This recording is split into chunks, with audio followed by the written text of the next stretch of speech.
Trabajar más solía significar avanzar. Para millones de estadounidenses, esa relación ya no parece tan clara. Hoy muchas personas trabajan jornadas completas, aceptan horas extra, buscan un segundo empleo o intentan generar ingresos adicionales durante los fines de semana. Y aún así, sienten que el dinero desaparece más rápido de lo que entra. La sensación de agotamiento no siempre se ve de forma dramática. A veces aparece en momentos pequeños y silenciosos. Se siente cuando alguien permanece sentado dentro del auto unos minutos después del trabajo, antes de entrar a casa. Se nota al mirar el recibo del supermercado y preguntarse cómo unas pocas bolsas terminaron costando tanto. También aparece al revisar la cuenta bancaria antes de comprar algo tan básico como pasta dental.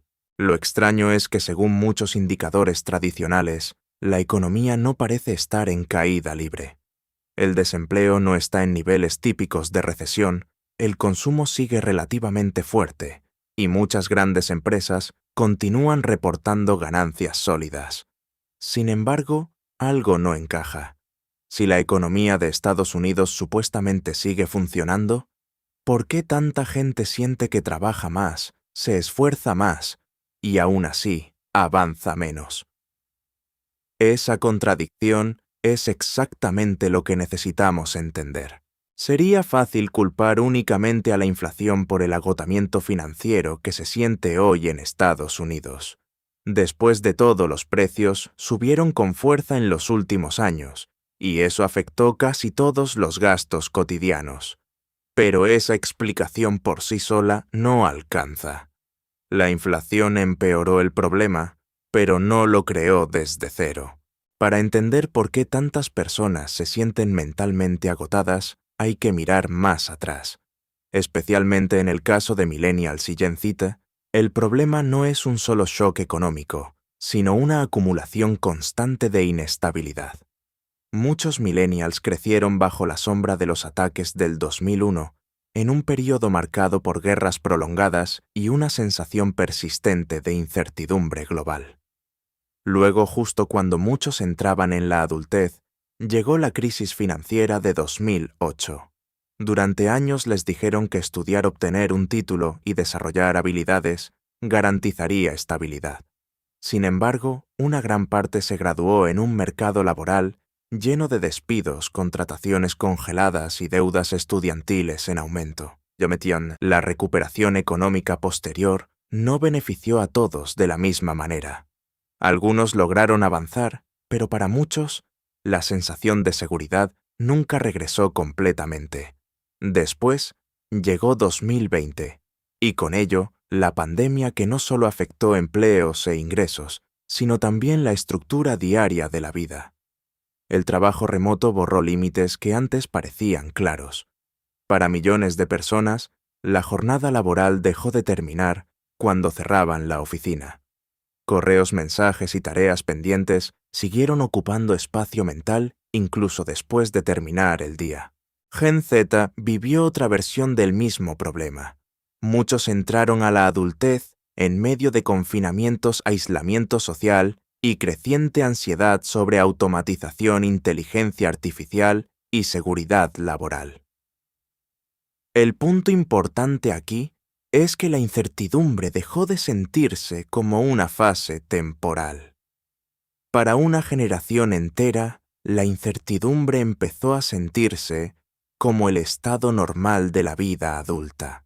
Aquí es donde aparece una de las contradicciones más importantes de la economía actual. Cuando economistas, medios financieros o autoridades hablan del estado de la economía, suelen enfocarse en indicadores macroeconómicos. Observan crecimiento del PIB, niveles de desempleo, gasto del consumidor o ganancias corporativas.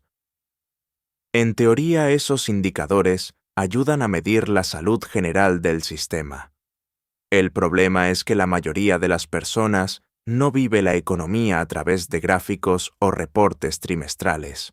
La gente vive la economía a través de transacciones.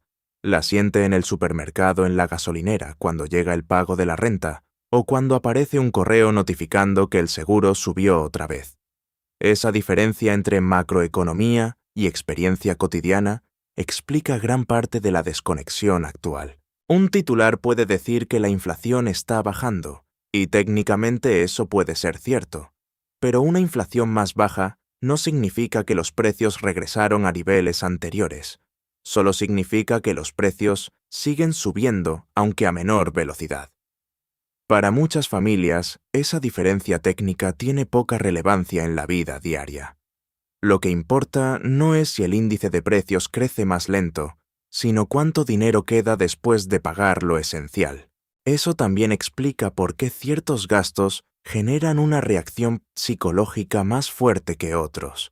La vivienda suele ser el gasto más grande del mes, pero se paga una vez. Los alimentos funcionan distinto. La comida expone a las personas al estrés económico varias veces por semana. Cada visita al supermercado se convierte en una comparación involuntaria entre lo que el mismo presupuesto compraba hace 2 años y lo que compra hoy. Ese proceso de recalcular constantemente parece pequeño, pero no lo es. Cada ajuste mental consume energía cognitiva. Decidir qué quitar del carrito, qué marca reemplazar o qué compra posponer puede parecer trivial de forma aislada. Sin embargo, cuando esa evaluación se repite una y otra vez, el desgaste psicológico se acumula. Por eso muchas personas no solo sienten presión financiera, también sienten fatiga mental, incluso cuando en teoría la economía todavía parece estable. Hasta este punto, ya entendemos algo importante. El agotamiento actual no viene solo de trabajar mucho, sino de sentir que el costo de la vida sube más rápido que la capacidad de adaptación de los hogares. Y ahí entramos en el núcleo del problema. El costo de sobrevivir aumentó de forma muy visible, pero también de formas menos obvias. Empecemos con lo más cotidiano: la comida. Una compra sencilla en el supermercado puede superar fácilmente los $70 por apenas 2 bolsas, dependiendo de la ciudad. Pan, leche, huevos, snacks, productos de limpieza. Ninguno de estos es un lujo. Son gastos básicos ligados a la rutina diaria. Cuando suben los precios de bienes esenciales, las familias no solo gastan más, también cambian su comportamiento. Empiezan a sustituir marcas, reducir cantidades o eliminar pequeños gustos que antes no requerían una segunda reflexión. La vivienda sigue siendo el mayor punto de presión para muchos hogares. El precio medio de una casa en Estados Unidos ya supera los $400,000, mientras que el alquiler promedio en muchos mercados se mantiene cerca de los $2,000 mensuales. Pero el problema de la vivienda no puede entenderse solo mirando precios. La verdadera variable es la asequibilidad, es decir, la relación entre precio-ingreso y financiamiento. Eso explica por qué incluso en mercados donde los precios de las casas dejaron de subir tan rápido, muchas personas siguen sintiéndose excluidas. Las tasas hipotecarias más altas dispararon los pagos mensuales. Para un comprador por primera vez, eso cambia por completo la ecuación. Tener un ingreso decente ya no garantiza acceso a la propiedad. En especial para familias jóvenes y compradores primerizos, la vivienda dejó de sentirse como una meta retrasada y empezó a sentirse como una posibilidad incierta. Sin embargo, aquí también hay que introducir una precisión importante. No todos están siendo afectados de la misma manera. Los propietarios que aseguraron hipotecas con tasas bajas antes del ciclo de alzas recientes se encuentran en una posición mucho más estable. De hecho, algunos vieron aumentar significativamente el valor de sus propiedades. Esto refuerza una tendencia clave: la economía actual está generando más divergencia entre quienes ya poseen activos y quienes dependen únicamente de ingresos salariales. Luego están los costos ocultos. Son gastos que rara vez dominan los titulares, pero que erosionan el flujo de caja mensual de forma constante. El seguro médico sube, el seguro de auto sube, los servicios públicos fluctúan, el cuidado infantil sigue siendo costoso, Los gastos médicos fuera de cobertura siguen presionando los presupuestos familiares. La diferencia con otros tipos de consumo es crítica. Cuando el dinero escasea, una familia puede cancelar suscripciones o salir menos a comer, pero no puede dejar de pagar rentas, seguros o atención médica por mucho tiempo. Ahí está el verdadero cambio. El problema ya no es que los lujos sean más caros. El problema es que sobrevivir cuesta más. Y cuando el aumento de precios empieza a afectar la estructura básica de la vida diaria, la flexibilidad financiera comienza a desaparecer. Durante décadas, una idea estuvo en el centro de la mentalidad económica estadounidense. Si trabajabas duro, eras disciplinado y seguías mejorando tus habilidades. Eventualmente, construirías una vida estable. Tal vez no sería fácil, tal vez tomaría años, pero existía una expectativa clara. El esfuerzo produciría progreso. Ese vínculo entre esfuerzo y recompensa es una de las bases psicológicas más importantes de cualquier economía funcional. Las personas pueden tolerar jornadas largas, presión constante e incluso periodos difíciles si sienten que sus sacrificios están construyendo algo. Trabajar hasta tarde se percibe de manera distinta cuando ayuda a pagar una casa, aumentar ahorros o mejorar el futuro de una familia. Lo que ha cambiado no es que los estadounidenses trabajen menos. En muchos casos ocurre lo contrario. La sensación de desgaste actual nace porque para una parte creciente de la población trabajar más ya no se traduce automáticamente en avanzar más. Ese cambio altera por completo la forma en que se experimenta el trabajo. Esto ayuda a entender por qué frases como «consigue un segundo empleo» o «empieza un side hustle» ya no suenan tan motivadoras como antes. En teoría, estas recomendaciones hablan de oportunidad, flexibilidad y espíritu emprendedor. Y para algunas personas, especialmente aquellas con habilidades muy demandadas o acceso a redes de alto valor, eso sigue siendo cierto. Hay quienes han logrado usar la gig economy para aumentar ingresos de forma significativa, pero para muchos otros, el ingreso adicional dejó de ser una herramienta para acelerar riqueza. Se convirtió en una herramienta para reparar flujo de caja. Esa diferencia es enorme. Antes un trabajo extra podía representar ambición. Hoy, para millones, representa supervivencia. Ese cambio también aparece en los datos financieros. La deuda total de los hogares en Estados Unidos ya ronda los 19 billones de dólares. Los saldos de tarjetas de crédito permanecen elevados y las tasas de morosidad han aumentado en varias categorías. También se ha vuelto más común financiar compras pequeñas mediante sistemas de pago diferido. Esto no significa automáticamente un colapso financiero generalizado, pero sí indica una presión creciente sobre la liquidez diaria de muchos hogares. El problema más profundo no es solo económico, sino conductual. Las personas pueden sostener esfuerzos intensos durante mucho tiempo, si ven resultados claros. Lo que erosiona la motivación es otra cosa: dedicar más energía y no percibir progreso real.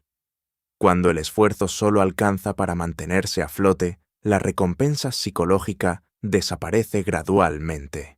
Y cuando eso ocurre, el trabajo deja de sentirse como un camino hacia adelante y empieza a sentirse como mantenimiento constante. Durante gran parte de la historia moderna de Estados Unidos, el llamado sueño americano estuvo ligado a una promesa relativamente simple. Si trabajabas de forma constante, administrabas bien tus finanzas y evitabas errores graves con el tiempo, podrías construir una vida de clase media estable. Para muchas familias, eso significaba comprar una casa, formar un hogar, criar hijos y eventualmente retirarse con cierto nivel de seguridad. Ese ideal nunca fue accesible para todos por igual y tampoco funcionó perfectamente en cada generación. Sin embargo, durante décadas, una gran parte de la población al menos creyó que el camino existía. Esa creencia es la que hoy se está debilitando. La vivienda es uno de los ejemplos más claros. Ser propietario no representaba solo tener un lugar donde vivir. También simbolizaba independencia, estabilidad y acumulación de patrimonio a largo plazo. Para muchas familias, la casa era el principal vehículo de riqueza generacional. Por eso el problema de accesibilidad inmobiliaria tiene un peso emocional tan fuerte. Cuando adultos jóvenes sienten que no pueden entrar al mercado, no solo están retrasando una compra importante, también sienten que se alejan de uno de los hitos tradicionales de la adultez. La misma dinámica aparece en la formación de familias. Las tasas de natalidad han disminuido con el tiempo y sería simplista explicar esto solo por cambios culturales. La presión económica también juega un papel central. Para muchas parejas jóvenes, tener hijos dejó de ser únicamente una decisión emocional o personal. Se convirtió en una decisión financiera compleja. La pregunta ya no es solo si quieren formar una familia, sino si pueden costear guardería, atención médica, alimentación, educación y una vivienda más grande. El retiro genera una ansiedad similar. Para generaciones anteriores, jubilarse solía verse como una transición relativamente clara. Trabajabas, ahorrabas y eventualmente salías del mercado laboral. Hoy, para muchos trabajadores, esa visión parece mucho menos segura debido a la inflación acumulada, el costo médico y la incertidumbre sobre ahorros a largo plazo. Pero también es importante evitar una lectura demasiado extrema. No todos están retrocediendo. Algunos sectores siguen acumulando riqueza a gran velocidad, especialmente profesionales en tecnología, finanzas e inteligencia artificial. Esto revela algo crucial. El problema no es un colapso uniforme. El problema es la divergencia. Mientras algunos hogares continúan acumulando activos, otros sienten que las metas tradicionales se alejan cada año un poco más. Hasta aquí hemos hablado de precios, salarios, deuda y vivienda. Pero hay una parte del problema que casi nunca aparece en los reportes económicos y aún así afecta profundamente la vida cotidiana. Es el costo psicológico de vivir bajo presión financiera constante. Muchas personas describen la sociedad actual de formas similares, incluso cuando no usan lenguaje económico. Dicen que la gente parece más impaciente, más irritable, menos tolerante y emocionalmente más distante. Algunos sienten que el servicio al cliente empeoró. Otros notan que las interacciones diarias se volvieron más frías o más tensas. A simple vista, estas observaciones pueden parecer subjetivas o incluso exageradas. Sin embargo, existe un mecanismo bastante claro detrás de ese cambio. La presión financiera sostenida consume ancho de banda mental. Cuando una persona vive preocupada por pagos, deudas, fechas límite o gastos inesperados, una parte importante de su energía cognitiva queda secuestrada por preocupaciones inmediatas. Eso reduce recursos mentales disponibles para otras cosas, incluyendo paciencia, empatía y regulación emocional. En términos simples, el estrés económico prolongado no solo afecta decisiones de compra, también modifica comportamiento social. Una persona que opera bajo presión constante suele reaccionar peor ante pequeñas molestias. Una fila larga se siente más pesada. Un retraso menor genera más frustración. Un gasto inesperado provoca una respuesta emocional desproporcionada. Esto ayuda a explicar otro fenómeno que muchos consumidores han notado en los últimos años. Cada vez más personas sienten que pagan más, pero reciben menos valor a cambio. Los precios en restaurantes suben mientras las porciones parecen reducirse. Las suscripciones digitales cuestan más y ofrecen menos beneficios. Las primas de seguros aumentan sin que los usuarios sientan mejor cobertura. El problema no es solo el precio, también es la percepción de valor. Cuando las personas sienten que el intercambio dejó de ser justo, la confianza empieza a deteriorarse. Y cuando la confianza cae, también cambia la forma en que la gente se relaciona con empresas, instituciones e incluso entre sí. Después de analizar costos, deuda, vivienda y presión psicológica, aparece una conclusión que no suele ocupar titulares. El mayor riesgo para la economía de Estados Unidos quizá no sea la inflación por sí sola. Tampoco es únicamente el precio de la vivienda o el crecimiento de la deuda del consumidor. El riesgo más profundo es la pérdida gradual de confianza. Una economía saludable no funciona solo porque la gente compra y vende. También necesita algo menos visible, pero igual de importante: confianza en el futuro. Las personas necesitan creer que trabajar duro sigue teniendo sentido, que planificar a largo plazo todavía vale la pena y que los sacrificios presentes pueden traducirse en mayor estabilidad mañana. Cuando esa confianza empieza a debilitarse, el comportamiento cambia. Los hogares se vuelven más cautelosos, se posponen compras grandes, se evita asumir riesgos, menos personas se sienten cómodas comprando una casa, iniciando un negocio o formando una familia si perciben que el margen de error financiero es demasiado pequeño. Este tipo de deterioro rara vez luce dramático. No siempre se manifiesta como un colapso repentino o una crisis visible en Wall Street. A veces aparece de forma mucho más silenciosa: menos negocios nuevos, menos movilidad social, menos disposición a invertir en el futuro. Eso es lo que vuelve esta situación tan delicada. Cuando suficientes personas dejan de creer que el esfuerzo, la disciplina y la planificación mejorarán su vida, el problema deja de ser solamente económico. El sistema no colapsa de inmediato, pero empieza a perder participación emocional de quienes lo sostienen cada día. La economía estadounidense no está fallando de la misma manera para todos, y esa diferencia importa más de lo que parece. Mientras algunos hogares continúan acumulando riqueza gracias a activos, inversiones o sectores de altos ingresos, otros dependen casi por completo de su salario mensual y sienten cada aumento de precio de forma inmediata. Por eso el verdadero peligro hoy no parece ser un colapso repentino. El riesgo más serio es algo más lento y menos visible: el retiro gradual de la participación económica. Cuando las personas dejan de creer que el esfuerzo mejora su futuro, empiezan a tomar menos riesgos, planifican menos y se desconectan poco a poco del sistema. Esa pérdida de confianza puede tardar años en hacerse evidente, pero sus efectos terminan alcanzando a toda la economía. Ahora quiero preguntarte algo específico. En los últimos 2 años, ¿qué gasto fue el primero que te hizo sentir que tu salario ya no rendía igual? ¿La renta, la comida, los seguros o las deudas?